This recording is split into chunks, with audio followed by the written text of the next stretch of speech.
ერთი ძალიან საინტერესო კითხვა უნდა დავსვა. როდის დაავერბოვკეს შალვაია, ასე მაგალითად შალვა პაპუაშვილი, საქართველოს პარლამენტის თავმჯდომარე რომ ჰგონია საკუთარი თავი. აი ეს კაცი.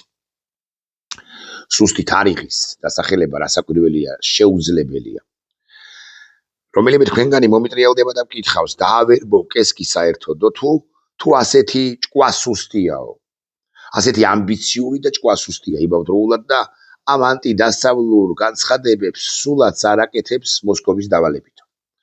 გულახდილად გეტყვით, გერმანიაში სწავლა განათლება მიღებული შალვა პაპუაშვილი მე გონია რომ დიდი ჭკუით არ გამოირჩევა, მაგრამ საკმარისი ჭკუა კი ექნება, რომ ამგვარი განცხადებები არ გააკეთოს თუ არა დავალებები მოსკოვიდან, რითია დაბმული, რითია გამოჭერილი. სიმართლე გითხრათ არ ვიცი. საერთოდ უნდა ვიცოდეთ, რომ ფსბ-შნიკ ივანოვის, სიდოროვის, პეტროვის წერილ ინსტრუქციას მოწერილს ასე მაგალითად ხსენებული შალვა პაპუაშვილისათვის ამ შემთხვევაში, ან სხვა შემთხვევაში ირაკლი იკა თმაფუჩეჩა კობახიძისათვის, ან კიდე სხვა შემთხვევაში კალაძისათვის, დინარაძისათვის, ყაველაშვილისათვის. ალბათ ჩვენ ვერც ვერასოდეს აღმოვა ჩვენ 21 საუკუნეში აღარ ხდება დოკუმენტირება ამა თუ იმ დავალებისა 21 საუკუნიდან ციფრული ეპოქის დასაწყისიდან ხელოვნური ინტელექტის აისზე და ძერჟინსკი და ანდროპოვის კგბ-ს დაისზე, მაინც ასე ვიტყვი, ისინიც გადაეწყდნენ ერთგვარად მაინც ხელოვნურ თუნდაც რუსეთში შექმნილ ინტელექტზე, მათი ინტელექტი გინდა ხელოვნური და გინდა ბუნებრივი არ გაიშვარს არსად, მაგრამ მაინც ქაღალდზე დატანილი კორესპონდენცია კი არ იგზავნება ამა თუ იმ ქვეყნის დედაქალაქში, ამ შემთხვევაში მოსკოვიდან თბილისში არ იგზავნება, რასაკვირველია.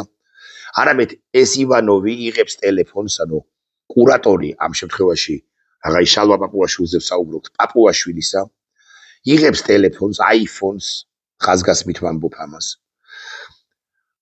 და რას აკეთებს იცით?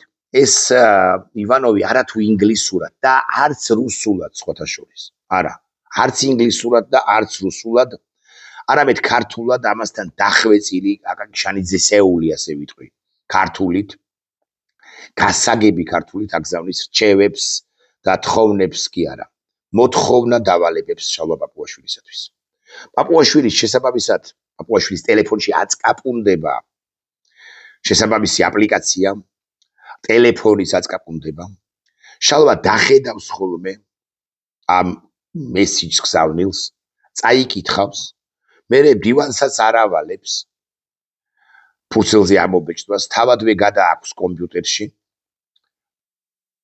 ამდენი კი ეწოდინება, და მერე გამოგზავნილ ინსტრუქციას ქართულ ენაზე ამობეჭდვისთანავე კეცავს, ხოლო ტელეფონიდან ამ ინსტრუქციას შლის. ეს საკმარისი სიგნალია ივანოვისთვის თუ პეტროვისთვის, სიდოროვისთვის, მისი ინსტრუქტორისთვის, რომ მანაც დააჭიროს თითი delayed to everyone, ანუ ყველასთვის წაშლა და ეს ყველაფერი იკარგება კოსმოსში, მეთქი ასე გეტყვი. მე არ ვიცი, ოდესმე iPhone იქნება თუ WhatsApp-ი თუ არის სიგნალი პირობითად გახსნის თუ არა ციფრულ საკუთარ არქივს, რომელიც ალბათ მაინც სადღაც ინახება და არაფერი იკარგება სამყაროში.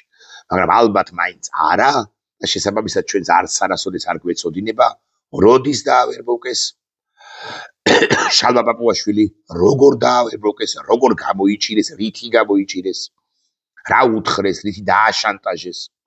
არც ის გვეწოდინება, რა ჰქვია მას თუ რა ჰქვია საერთოდ, მაგალითად შეიძლება ერქვას შალვა კახეწინსკი ან კალაძეს შეიძლება ერქვას კაპიტანი კახა კალაძე. კაპიტანი კასიუს კოლხაონი, რომელი ნაწარმოებია გავიხსენოთ და მე მგონი უთავო მხედარი, შესაძლოა მეშლება კვლავ ვიმეორებ. კარგა ხანია ცხადია, არ წამიკითხავს უთავო მხედარი და ის ლიტერატურა, რომელსაც 14-15 ასაკში ეცნობოდა ბევრი ჩვენგანი. მოკლედ, მე არ ვიცი როგორ დაავერბოვკეს, როდის დაავერბოვკეს, მაგრამ ეჭვი იმის თაობაზე, რომ ის დაავერბოვკებულია და არა მხოლოდ ის, არამედ ხსენებული 5 პირი, ესე იგი პაპუაშვილი, კობახიძე, ყაველაშვილი, კალაძე და დინარაძე და არასხვები სხვათა შორის, ანუ მე ახლა ვერ დავწვრილმანდები ვინმე წილოსანზე ან ვინმე სამხარაძეზე, არც ის არ იქნება მთლად უბრალო, გულახდილად გეტყვით ეს დიმიტრი სამხარაძე, ვინმე ზარქუაზე, მაგრამ ისინი მაინც ლიფსიტები არიან ივანოვებისთვისაც კი. აი ეს ხუთი პირი, როდის დაავერბოქეს და როგორ დაავერბოქეს და რა მეტსახელი კლიჩკა მიანიჭეს მათ, სიმართლე გითხრათ არ ვიცი და ეს მეტსახელი კლიჩკა ალბათ მინიჭებული არც აქვთ, მაგრამ ისინი სამსახურში, რუსეთის და მოსკოვის სამსახურში არიან და ამის მადასტურებელი რა არისო, როცა მეკითხებით, მეკპასუხობთ, რომ არაფერი არ არის ამის მადასტურებელი. ერთი რამის გარდა. და ეს ერთი რამე არის მათი, აი ამ განსაკუთრებულად აქტიური პირების, პაპუაშვილის, კობახიძის და სხვების და ცხადია პირველ ყოვლისა ბიზინა ივანიშვილის საჯარო აქტივობები, განცხადებები, პოლიტიკური თუ ამას პოლიტიკური ჰქვია ნაბიჯები, გადაწყვეტილებები, ქმედებები, რომელთა 90 და 95 და 99% კი არა ამ ნაბიჯებისა და განცხადებების, არამედ 100% არის რუსეთისთვის სასარგებლო. რასაც არ უნდა ამბობდეს ირაკლი კობახიძე, ეს ყველაფერი აწყობს რუსეთს.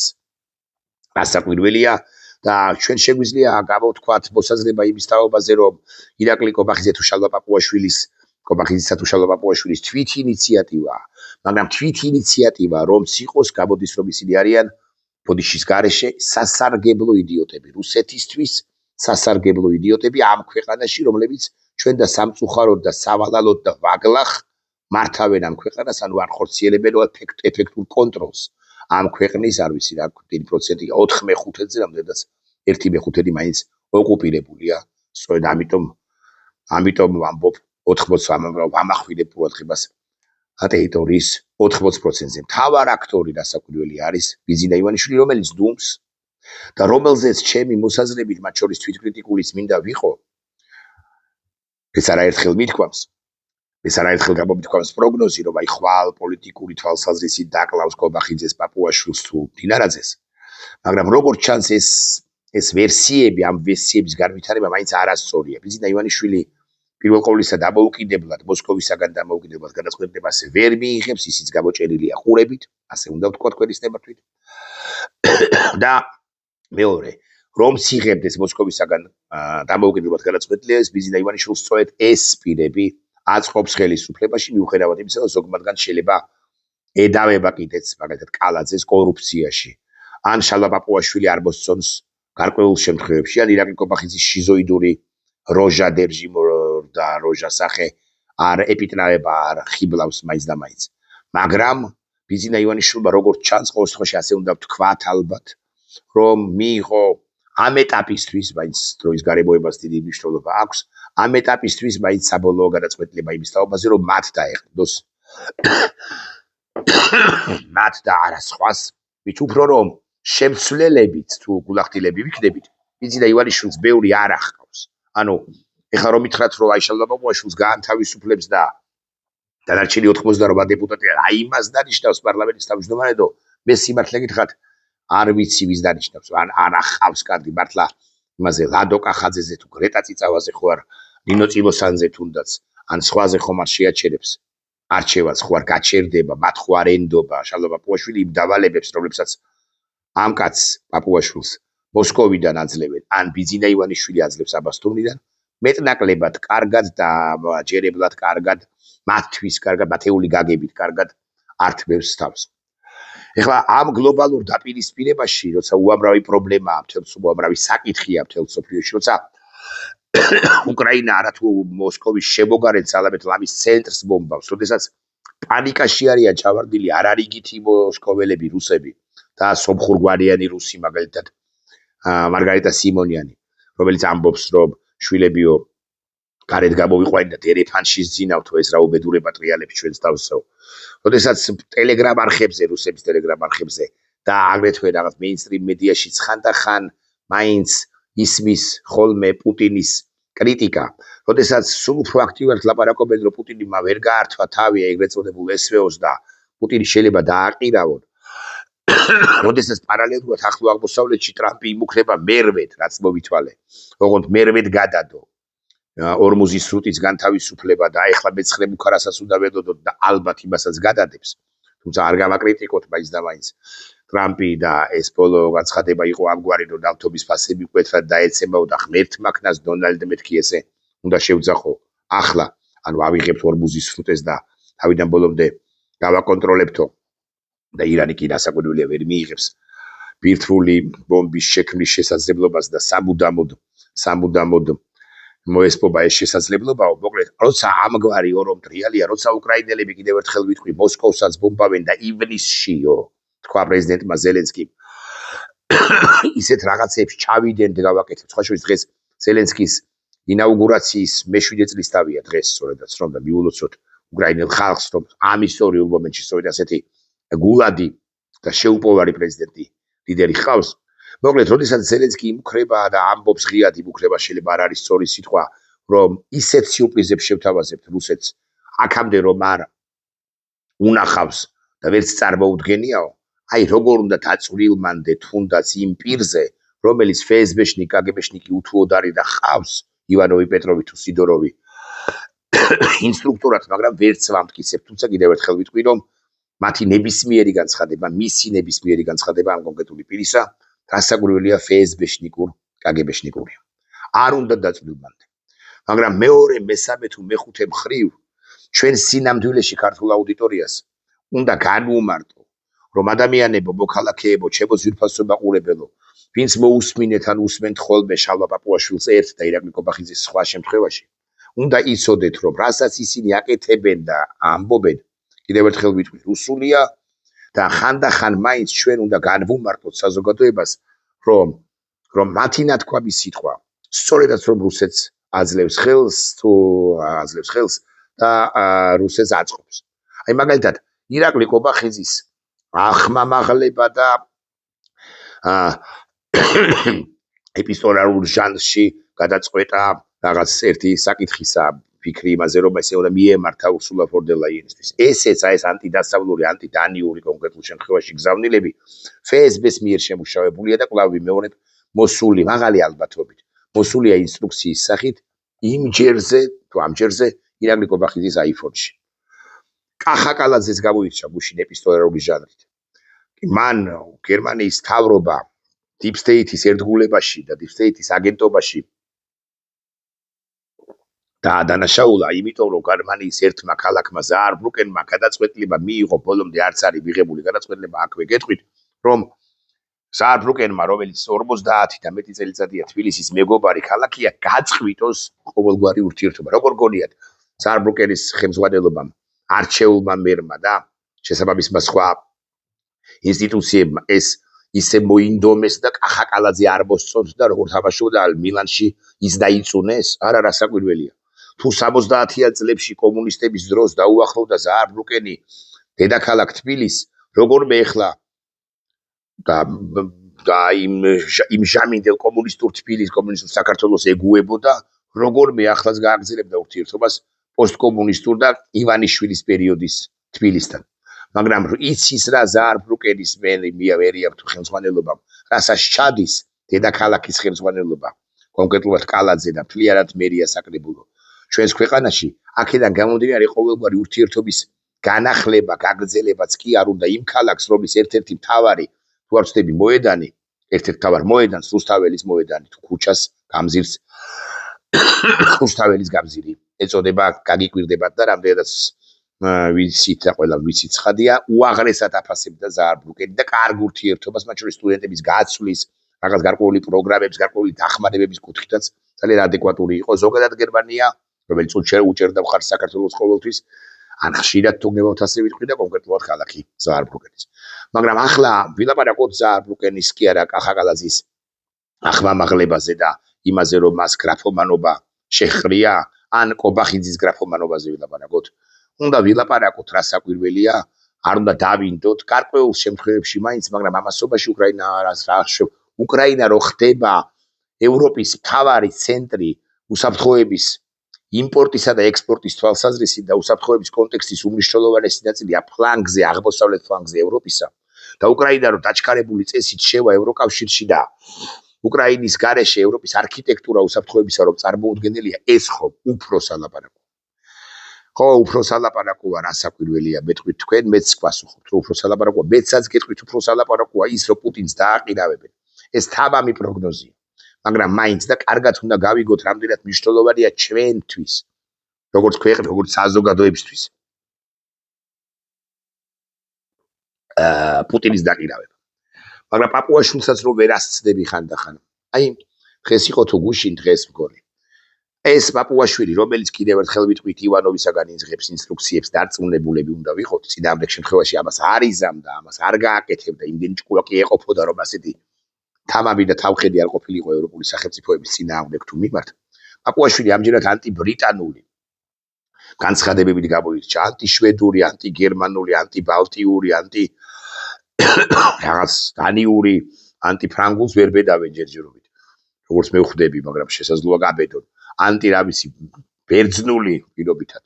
ბერძნების მიმართაც არაფერი არ უთქვას, მაგრამ აი, ხომ ანტი არის ბელგიური განცხადებები კი წარმოუთქვას ამერიკულიც მგონი. მაგრამ აი ანტიბრიტანულიც ყოფილა, მაგრამ ეხლა ბრიტანეთს დამატებით შეუდია. ბრიტანეთის მთავრობა საქართველოსგან პირდაპირ ითხოვდა მიაქციეთ ყურადღება რას ამბობს. და ეხლა თუ რომელიმე თქვენგანი მეტყვის, რომ ეს მოსკოვიდან მიღებული ინსტრუქცია არ არისო, ეს რომელიმე თქვენგანი შეცდება და არა მე. ბრიტანეთის მთავრობა საქართველოსაგან პირდაპირ ითხოვდა, რომ აქ არ შემოსულიყო რუსეთის ნავთობპროდუქტები. წერტილი დავსვათ, ბჭყალებში ჩავსვათ, დეფისი დავურთოთ და გავაგრძელოთ. შალვა პაპუაშვილია ამ სიტყვების ავტორი. და მე ის აგრძელებს. საზოგადოებას ვეთქვი ერთ რამესო. ერთ ამბავს მოუყვებიო. ბრიტანეთის ელჩი პირდაპირ დადიოდა სხვადასხვა კაბინეტებში, სამთავრობო კაბინეტები გულისხმობა. პარლამენტის წევრებთანაც დადიოდა და ითხოვდა შეხვედრებს, ხან ჩაიზე, ხან კაბინეტში და ნახევრად მუქარა შერეული ტონით ესაუბრებოდა, ვკითხულობ იმაზე, ვისაც შეხვდებოდა, რომ საქართველოში არ უნდა შემოსულიყო რუსული ნავთობპროდუქტები.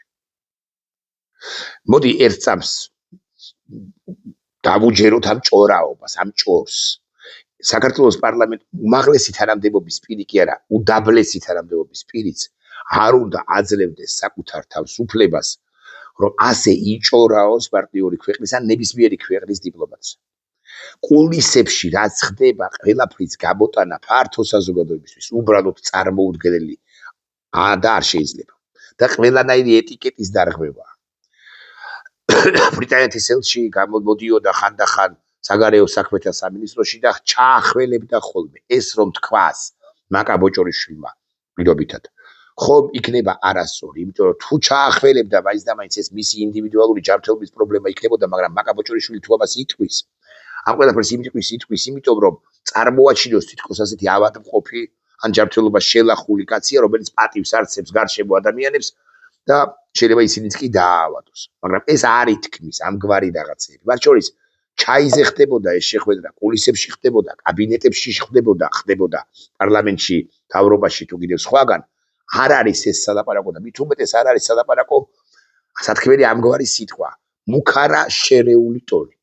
ვისთვის მუქარა შერეულია ტონი, რომელიც ჰქონდა ბრიტანეთის ელჩი იმ შემთხვევაში და ვისთვის ლბილი, ტკბილი და თბილი, სხვადასხვანაირი აღქმები აქვს ადამიანებს.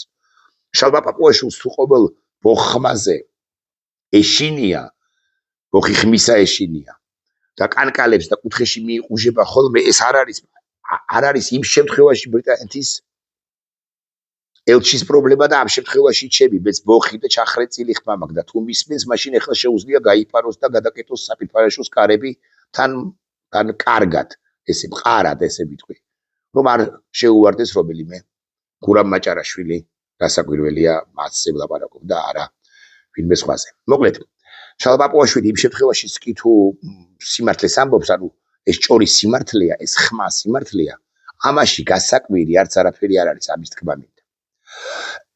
პირადად დადიოდა სხვადასხვა კაბინეტებში პარლამენტის წევრებთან და ითხოვდა მუქარა შერეული ტონით, რომ საქართველოში არ უნდა შემოსულიყო რუსული ნავთობპროდუქტები. დიახ, ჩვენი პარტნიორები ითხოვდნენ რეკომენდაციას გვაძლევდნენ, რომ იქნება და ჩვენ არ შეგვეწყო ხელი იმ ქვეყნისათვის, ნავთობპროდუქტები არ მეგვეღო ამ ქვეყნისა, იმ ქვეყნისა, რომელიც უკრაინის წინააღმდეგ ომშია ჩართული და უკრაინას ასე ანადგურებს.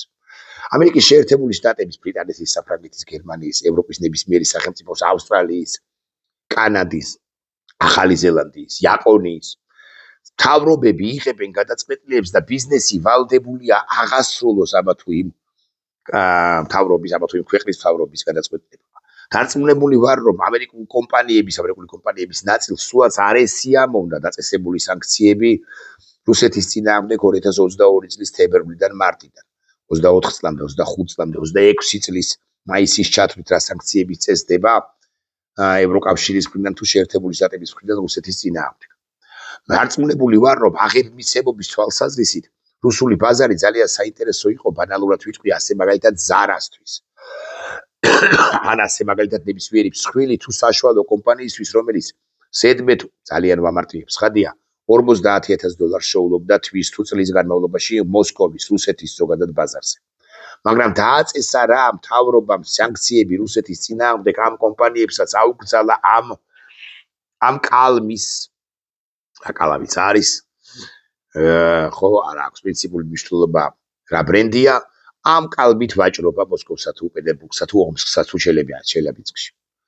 ამას ეუბნებოდა თუ მაინც და მაინც ბრიტანეთის ელჩი საქართველოს დე-ფაქტო ხელისუფლების წარმომადგენლებს და აწესეთ სანქციები, იმიტომ რომ რუსეთი არის ომის მწარმოებელი და ომის იმპორტიორი ქვეყანა, ანუ გადააქვს ომის სხვა ქვეყანაში. ბოროტების ღერძია და ბოროტების ღერძებთან ნუ ითანამშრომლებთ. ხელვაპოვაშვილი აქაც არ ჩერდება და აგზელებს უკვე შემდეგ. ამგვარ რამეს ამბობს. საქართველოში არ უნდა შემოსულიყო რუსული ნავთობპროდუქტები. ამაზე როცა ეუბნებოდნენ, რომ რა გზით უნდა გააკეთოს ეს საქართველომ, გამოდის რომ სანქცია უნდა დაუწესოს რუსეთს. ელჩი საუბრობდა, რომ სანქცია აუცილებელი არ არის. ანუ ელჩს უთქვამს, რომ სანქცია აუცილებელი არ არის. თუ ამ ჭორს ვენდობით. ბიზნესზე ზეწოლა განახორციელეთ, რომ არ შემოიტანოს. დიახ, თუ არ ზეწოლა ცოტა მძიმე სიტყვა, რასაკვირველი არც ერთი დიპლომატი არ მისცემდა საკუთარ თავს უფლებას, მათ შორის იმიტომ, რომ ეჭვი იმის თაობაზე, რომ პაპუაშვილი იქნებოდა თუ მდინარაზე ჩანაწერს აკეთებს ამგვარ შემთხვევებში. ელჩს რასაკვირველია ექნებოდა. აქვე ბარემ მკითხავთ, რატომ უნდა ვენდოთ ჩვენ რუსეთის ინტერესების პირდაპირ თუ ირიბ გამტარშალვა პაპუაშვილს, რომელიც 10-დან 9 ჯერ არა, 10-დან 17 ჯერ იტყუება, წინა შემთხვევებში იტყუებოდა და არც ეს იქნება გამორიცხული, გასაკვირი თუ ახლაც იტყუება. სიტყვა ზეწოლა განახორციელეთ ამ სიტყვას ელჩი, როგორც დიპლომატი, გასაკვირველია არ მოიშველიებდა, არ იხმარდა. ის იტყოდა, რომ ბიზნესი კარგი იქნება თუ ნაკლებ ურთიერთობას გააგრძელებს, თუ ნაკლებ ურთიერთობას დაამყარებს იმ კომპანიებთან, რომლებიც თავის მხრივ ეხმარებიან კრემლს, ანუ პუტინის რეჟიმს, რომელიც თავის მხრივ კლავს ბავშვებს, მოხუცებსა და ქალებს. მე მაქვს სხვანაირად დავსვო კითხვას თქვენის ნებართვით. აი ეს არის თქვათ 2022 წლის თქვათ მარტის თვე, მარტი-აპრილის თვე, ანუ ბუჩა როცა აქტუალურია და როცა განსაკუთრებულად მძიმეა აღქმა იმისა, რაც ხდება ბუჩაში. წარმოვიდგინოთ, რომ ორალს უზარმაზარი მნიშვნელობა აქვს უკვე მოცემულ ეტაპზე, ადრეულ პერიოდში 10, 15, 20 წლის წინ ორალს არც არავინ არ აქცევდა, ზნეობამ ორალს არც არავინ არ აქცევდა ყურადღებას, მაგრამ მას შემდეგ რაც ჩვენ ვნახეთ მოკლული და გაუპატიურებული და მოკლული ბავშვები, გაუპატიურების შემდეგ მოკლული ბავშვები, ჩვენ ყველამ დავუსვით საკუთარ თავს კითხვა მთელი მსოფლიოს მასშტაბით, განა რამის გამო, მათ შორის აუცილებელი ან სასურველი ან კარგი რომ იქნება იმ გამდიდრების გამო თანამშრომლობთ თუ არა იმ ადამიანებთან, რომლებიც კლავენ. ურთიერთობთ თუ არა იმ იმ რეჟიმებთან, რომლებიც კლავენ, რომლებიც ასე აუპატიურებენ და რასაკვირველია პუტინია გამაუპატიურებელი. იქ კონკრეტული პუტინი არ იყო რასაკვირველია, მაგრამ იქ იყო სხვა პუტინი, ივანოვი, პეტროვი, ფინისის და იმ ინსტრუქტორის, პაპუაშვილის ინსტრუქტორი რო ვინმე სიდოროვი თუ ივანოვი, იმის ახლონათესავიც კი, ჯარისკაცი, სალდატი, ოკუპანტი და ასე შემდეგ. ხო და კითხვა მაქვს, თუ აი ამ ბუჩაში მე შემქონდა კალამი და ამ კალამს ყიდულობდნენ რუსები. მე მაგალითად ჩემი კალამია, ჩემი წარმოებული კალამია და მე ამით ვდიდრდებოდი და ვიღებდი $40,000 თვის თუ წლის თუ დღის თუ საათის განმავლობაში. კალამი არის აბსოლუტურად პირობითი პროდუქტი, ნებისმიერი სხვა პროდუქტის განსაკუთრებით პირველადი მოხმარების საგნის დასახელება შემილია წყალი. მაგალითად პური, მაგალითად ტანსაცმელი, ასე მაგალითად კარაქი, ზეთი, რა ვიცი. ხორცი თუ ტუშონკა და მე ამით ვდიდრდებოდი. თუ ვინმე მეტყვის რომ იცით რა ბატონო ირაკლი ითხოვს არა მოითხოვს ჩემგან რომ ეს არის იმდენად ამორალური რომ გთხოვთ ნუ ხარ გააგზავნებთ რუსებისთვის პურის წყლისა თუ ზეთის მიწოდებას მე რა უნდა ვუთხრა ამ შემთხვევაში თუ ნანახი მაქვს კადრები ბუჩიდან და შალვა პაპუაშვილს ისევ როგორც დინარაძეს კალაძეს სხვებს და სხვებს რასაკვირველია ნანახი ჰქონდათ კადრები ბუჩიდან და არა მხოლოდ ბუჩიდან მათ იციან რა მოხდა ხერსონში მათ იციან რა მოხდა იცოდნენ რა მოხდა მარიუპოლში მათ იცოდნენ რა მოხდა ირპენში მათ იცოდნენ რა მოხდა ხარკოვში მათ იცოდნენ რა მოხდა სუმიში მათ იცოდნენ ზოგადად რასაც ჩადიოდა რუსეთი და ჩადის რუსეთი დღემდე და აი ამ პირობებში ამ მდგომარეობის თუ ვითარების გათვალისწინებით ბრიტანეთის ელჩი რადის კაბინეტ მაინც არ აძლევს საკუთარ თავისუფლებას რომ მოითხოვოს დაავალდებულოს საქართველოს მხარე რომ არ ივაჭროს საქართველოს მხარე ნავთობპროდუქტებით თუ რა მნიშვნელობა აქვს რა პროდუქტებით რუსეთთან არ შეიძინოს ომის მანქანას ვინც კვებავს იმათი პროდუქცია გაზპრომისა თუ ლუკოილისა თუ რა ვიცი როსნეფტისა თუ ჯანდაბა მაგათ თითოეულ მათგანს და შალვა პაპუაშვილი აი უკვე ამის შემდეგ თავისუფლებას აძლევს 2026-ში თქვას ის რაც თქვა კიდევ ერთი განცხადება ამ ივანოვისა და პეტროვის მიერ დავერბოვკებული ოღონდ რომ ვერ გავარკვევთ ვერ პეჩატს რომ ვერ დახილის ნიშანს რომ ვერ დაუსვამთ ამ წინააღმდეგობას მაგრამ ნამდვილად რომ ასეა რუსეთის მიერ დავერბოვკებული კაცისა ის ბრძანებს რომ ესენიო სად იყვნენ იგულისხმება ევროპელები მათ შორის დანიელებზე საბახვილებს ყურადღებას ესენიო სად იყვნენ ჩვენთან რომ დემოკრატია იყო ჩვენთან დემოკრატია არ ყოფილა მეგობრებო, ჩვენ დემოკრატიული განვითარების არანაირი ტრადიცია არ აქვს. ჩვენ დემოკრატიული განვითარების ტრადიციას გვექნებოდა ტრადიცია 3 მაგად და 70 მაგად. პაპუაშვილის წინამორბედები, პაპუაშვილის წინაპრები, რომ არ შემოსპინდა პირდაპირობით, ნუ გაიგებს ახლა ეს ბანდიტი კაცი, რომ არ შემოსულიყვნენ საქართველოში 1921 წელს რა რომ არ დაეპყროთ საქართველოს. 18 წელს დაფუძნებული საქართველოს პირველი რესპუბლიკა რომ გადარჩენილიყო, ჩვენ დემოკრატიული ტრადიციას გვექნებოდა და დემოკრატიულად უაღრესად განვითარებული ქვეყანაც ვიქნებოდით, მაგრამ პაპუაშვილის მოკავშირეებმა, რუსებმა, იმჟამინდელებმა და იმჟამინდელმა ქართველებმა ორჯონიკიძეებმა და არა მხოლოდ მე-11 არმიამ და პაპუაშვილის სწორედაც რომ მე-11 არმიის თანამედროვე წარმომადგენელია, გააჩერეს საქართველოს და საქართველოს დემოკრატიული წინსვლა.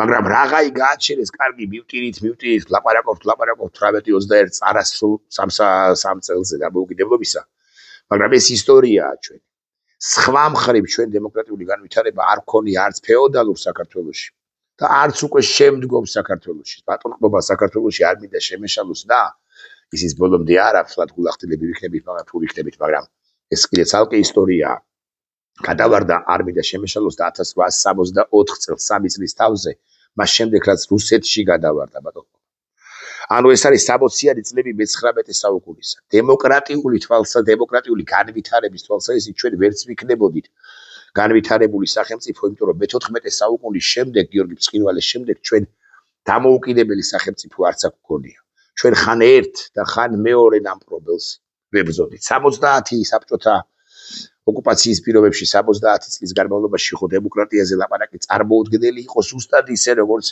1801 წლიდან 1918 წლამდე კატასტროფა ხდებოდა ამ ქვეყანაში ყოველთვის მათ შორის პოსტსაბჭოთა სივრცეში პოსტსაბჭოთა პერიოდშიც იქაც ჩვენ დემოკრატიული განვითარებით ვერ დავიკვეხნით გარდა რამდენიმე წელისა როცა ჩვენ რაღაცა პროგრესს დავადგეთ ეს სხვათა შორის არის პირველ ყოვლისა მიხეილ სააკაშვილის პერიოდი მიუხედავად იმისა რომ საშინელი აი ეს პოსტკომუნისტური მართლობა ელიტები ხო ებრძოდნენ მიხეილ სააკაშვილსაც ქართულ სახელმწიფოსაც დღეს ხომ მაინც დასტურდება ეს ყველაფერი და მიშა სააკაშვილის მთავრობის წარმომადგენლებიც კი ბევრი ვერ აღმოჩნდა სათანადო სიმაღლეზე დემოკრატიული მართლობის დამკვიდრების კუთხით თუ თვალსაზრისით მოკლედ ძალიან რთულ ვითარებაში ვიყავით 2012-ში ბიზნა ივანიშვილი აკეთებს ამგვარ 12-ში თუ არ ვცდები აკეთებს ამგვარ განცხადებას ინტერვიუს დროს კორესპონდენტს ჟურნალისტს ეუბნება რომ ისეთ დემოკრატიას დავამყარებ, მე ვერ მიბაძავ ახლა მას ცხადია. ისეთ დემოკრატიას დავამყარებ, რომ ევროპელებიც კი შეიძლება გავაოცო. ევროპელები უკვე გაოცებულნი არიან იმით, რომ საქართველოს მთავრობა საკუთარ თავს უფლებას აძლევს, რომ დაადაროს და შეადაროს ჩვენი ქვეყანა დემოკრატიული წინსვლის ან დემოკრატიული მდგომარეობის თვალსაზრისით ევროპის ყველა სახელმწიფოს პრაქტიკულად მათ შორის დანიასაც და თქვას, რომ ჩვენ ყოველთვის უკეთესები ვიყავით ვისზე ლაპარაკობს ქვეყანაზე, რომელიც მათეული გაგებით 12-14 წლის წინ თავისუფლდა სააკაშვილის მარწუხებისაგან, თუ ქვეყანაზე, რომელიც პოსტსაბჭოთა იყო გამსახურდია შევარდაზე სააკაშვილის პირობებში, თუ ქვეყანაზე, რომელიც დამოუკიდებელი და შესაბამისად დემოკრატიული არ იყო 70 წლის განმავლობაში. ანუ ვინმეს გონია, რომ 12-14 წელიწადში ბიზინა ივანიშვილს რომც მოენდომებინა არ ნახულ დემოკრატიას, გასაოცარ დემოკრატიას დაამყარებდა. ისეც, რომლის მიხედვითაც შეიძლება ასწავლო ჭკუა სხვას და სხვას. დანიასთან დაკავშირებით, რასაც ამბობს, იქ არის ერთი кейსი, მათ შორის დანია გრენლანდიის ურთიერთობა და გრენლანდია დანიის ნაწილია და იქ იყო кейსი ამბავი იმასთან დაკავშირებით, რომ რეპროდუქციული არ უნდა ყოფილიყვნენ ქალები და ეს არის პრობლემა, მაგრამ დანიამ ბოდიშიც მოიხადა ამასთან დაკავშირებით. არ იყო ეს მასობრივი, ესეც უნდა ვთქვა და რაც თავარია ამ ყველაფერს ამ კონკრეტულ გადაცდომებს გუშინდელის არ იყო, სკობახიძის არ იყო, მთავრობის წევრები, მთავრობად წოდებული ჯგუფის წევრები და ხელისუფლებად წოდებული ჯგუფის წევრები, მათ შორის ივანოვის აგენტი აქაური პაპუაშვილი იყენებს ევროპის დისკრედიტაციისათვის. რაზე მელაპარაკებიან ადამიანები, რომლებმაც გარკვეულზე მაღალი ალბათობით ქიმიური იარაღი გამოიყენეს ჩვენი მოქალაქეების წინააღმდეგ. ვის ედრებიან რომელ ქვეყნებს, ან რომელ ერთ სივრცეს, ან რომელ კონკრეტულ ქვეყანას, სადაც დემოკრატია და ადამიანის უფლებები უმაღლეს სტანდარტზეა. უმაღლეს სტანდარტზეა, გეტყვით გულახდილად, მათ შორის დანიაში კიდევ უფრო მაღალ სტანდარტზეა. რაც მოხდა დანიაში. აი ახლა რამდენიმე დღის წინამდე აქციებს, დემონსტრაციებს გულისხმობ. იყო 4 თუ 5 რაც საბოლოო ჯამში გაირკვა. გადაცდომა, პოლიცია აქ სისტემურად ძალადობდა ადამიანებზე. გადაცდომა და 5-ვე პოლიციელს დასჯიან ადმინისტრაციული წესით მაღალი ალბათობით ან საყვედურის გამოცხადებით დანიის ხელისუფლების წარმომადგენლები, იმიტომ რომ გადაცდოებს ჰქონდა ადგილი. მაგრამ შალვა პაპუაშვილი აქ ყველაფერს ისევე როგორც კობახიძე, როგორც რუსების მიერ დატრენინგებულები ამ ყველაფერს იყენებს ევროპის დისკრედიტაციისთვის. ჩვენ უნდა დავანებოთ თავი ამ ნარატივს, რომ ბიზინა ივანიშვილი რამეს შეცვლის. არა, ბიზინა ივანიშვილი ჩანს აღარაფერს, აღარასოდეს აღარ შეცვლის, არც შეაცვლებინებს მას მოსკოვი და ის კიდევ კარგა ხანი დაეყრდნობა ხსენებულ ბანდიტებს. ოღონდ უნდა იცოდეს შალვა პაპუაშვილმა, ისევე როგორც თავად ბიზინა ივანიშვილმა, რომ ისინი დამარცხდებიან კიდევ არა. სწორია, ისინი დამარცხდებიან და ზუსტად იმ კუდი გორის გზას გაუყვებიან, რა კუდი გორის გზასაც გაუყვება ძალიან მალე მათივე ნაჩალნიკი პუტინი და ივანოვები, პეტროვები თუ სიდოროვები, რომლებიც ახლა იცლიან პაპუაშვილისთვის, კობახიძისთვის თუ კალაძისათვის, უბრალოდ ვეღარ მოიცლიან მათთვის და ბედის ანაბარად ატოვებენ. ბედის ანაბარად ატოვებული უინტელექტო ადამიანები კი საჯიჯგნად მე პირადად არ მემეტება. ისინი გონია, რომ მართლა უნდა მოხვდნენ საბრალდებო სკამზე და იმასთან დაკავშირებით, რაც უქნეს ამ ქვეყანას, როგორც ჩასცეს ლახვარი ზურგში, ჩემს და თქვენ სამშობლოს, ამის გამო მათ პასუხი უნდა მოეთხოვოთ, სამართლებრივი პასუხი და თუ სისხლის სამართლის დანაშაული გამოიკვეთება და ალბათ გამოიკვეთება, შესაბამისად ისინი, ასე რომ ამბობენ ხოლმე, კანონის მთელი სიმკაცრით დაისაჯოთ, არა იმიტომ, რომ პაპუაშვილის მიერ პარაშის ხეხვა მაინტერესებს ახლა მე ესე ხვია, ხო, პარაშის ხეხვა თუ არ ვწდები, არამედ იმიტომ, რომ სხვა პაპუაშვილმა, ივანიშვილმა, ბაგრატიორმა, ტაბლიაშვილმა თუ კაპანაძე, მაისურაძე და სხვებმა, ხო, სხვა გვარის წარმომადგენლებმა უბრალოდ ვეღარ გაბედონ 10-20 წლის შემდეგ, 30 წლის შემდეგ მსგავსი დანაშაული ქართველი ხალხისა და საქართველოს ისტორიის წარსულის აწყოსა და მომავლის წინაშე. ოღონდ აქამდე უნდა მივიდეთ, ჯერ ეს რეჟიმია დასამარცხებელი.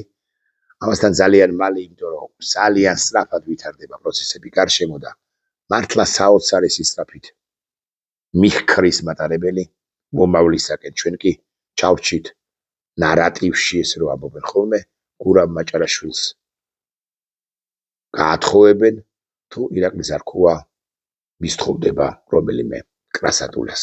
ნახვამდის.